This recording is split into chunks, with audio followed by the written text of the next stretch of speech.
City Council member here today is Marty Bender. We appreciate his being with us. And by the way, when you're writing Governor Daniels, of course, a nice handwritten letter or an email is always excellent. But we have something like 2,000 of these postcards. Grab 3 or 4 perhaps, pass them along to your friends, ask them to write a card to the governor, and be sure where it says your message here, give him a personal message so we didn't get a stack of cards that are all exactly the same. Tell them from your heart why you think we need rail in Fort Wayne, Indiana. I'd like to introduce our next speaker, who's traveled 200 or 300 miles here, I guess a couple hundred miles to speak to us. Unfortunately, he couldn't take the train, and he would have if it's possible. He told me, I think, as of a few hours ago, he was taking the train from Iowa back to Chicago. I know he travels that way anytime he can. And I was saying we're honored to have Derrick James. He's the Senior Governmental Affairs Advisor and Executive Officer, I should say, of Amtrak.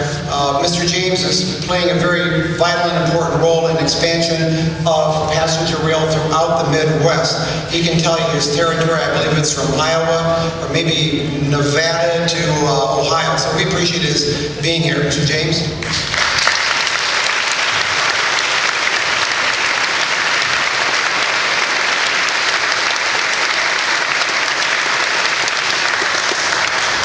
Enthusiasm here is any measure, any guide to whether or not there's going to be passenger train service back in Fort Wayne. I'm saying we're going to get it.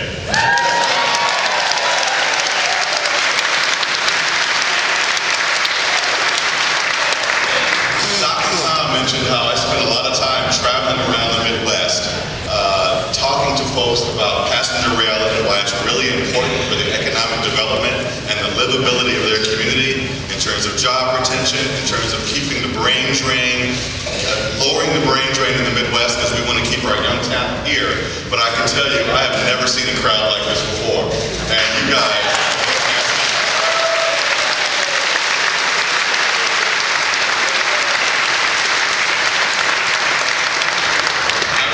I'm spending a lot of time on the road now after the changes that we're starting to see in American society in terms of the concern for the environment, in terms of gas prices, the enthusiasm for bringing passenger train service back to many cities of America is just phenomenal.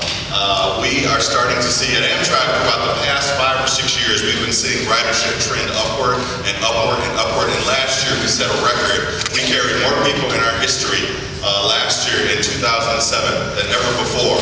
And we would have carried even more if we had enough equipment to carry everybody and if we were serving all the communities that wanted service like Fort Wayne does. What I'm simply here to express to you today is, number one, we were very sad to have to pull out of Lima and Fort Wayne when we did so about 20 years ago. Mayor Berger talked about that. Because there wasn't the funding available to expand the service, we couldn't take over the track to actually operate the track for ourselves, so we had to leave. But I can tell you today, under the administration that we have now and under the leadership that we have at Amtrak, we are absolutely committed to working with the state of Indiana to put Fort Wayne back on the map.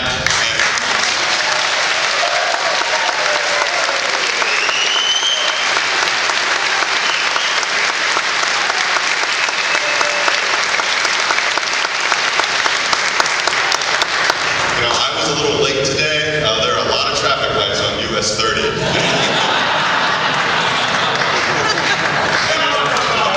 and as Dr. Hayner said, I love to travel by train when I can. I travel by train to most of the places that I have to go. And I look forward to, in a few years from now, if we can keep this ball rolling to being able to take the train to Fort Wayne. Because it's not about people from Fort Wayne going other places. It's about you guys bringing people here to see the wonderful community you have.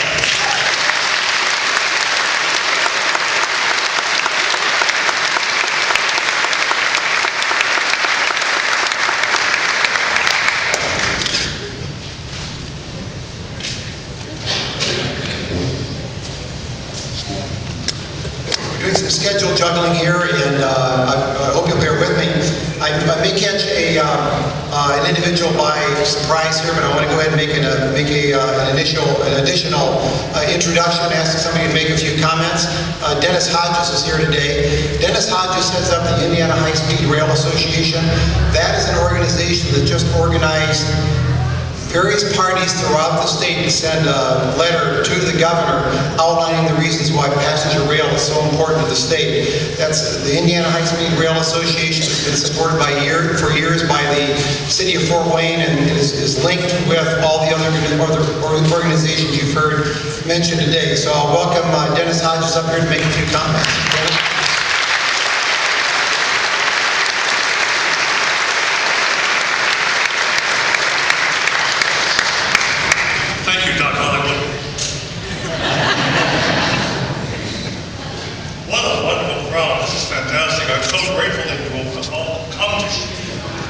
Support and interest in this project. Let's send it in Elvis a message. Applaud yourselves.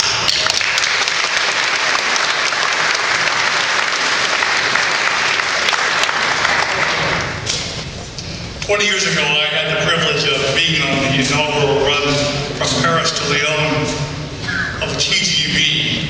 I didn't know it at the time. I found out a little bit later that I was on that same train. I thought to myself, wow, this is fast, this is wonderful.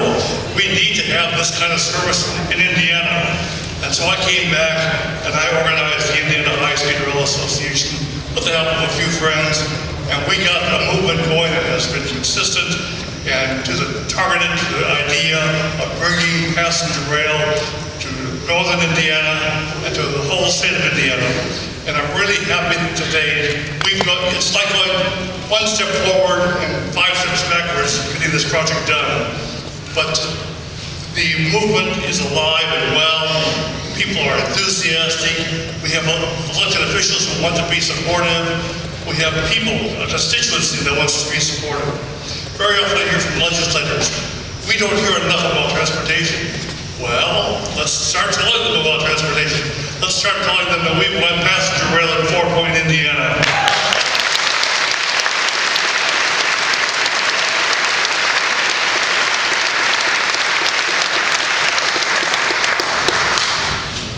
People need to be pushed. They need to be asked.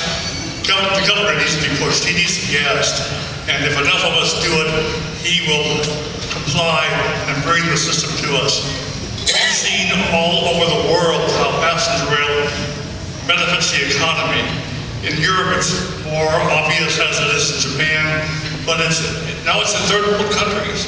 Venezuela is building a high-speed train. Turkey is building a high-speed train. Korea, all over the world, people are building trains. We have to come up to the 21st century and have high-speed rail in our transportation mix.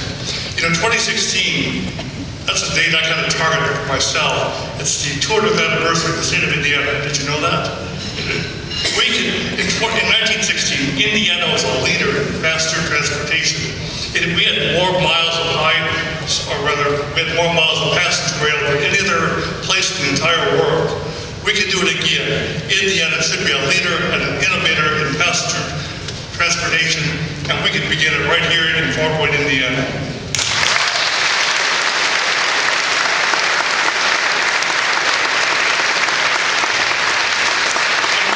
One final point, and that's this. We talk about going from here to Chicago, from here to Cleveland or Indianapolis, but we also want to bring people to Fort Wayne. We've got to work with our tourism people, our chambers of commerce. We have to bring people to Fort Wayne, not just take people from Fort Wayne to wherever they want to go. It can be done, and with your enthusiasm, your support, we'll do it today. Thank you.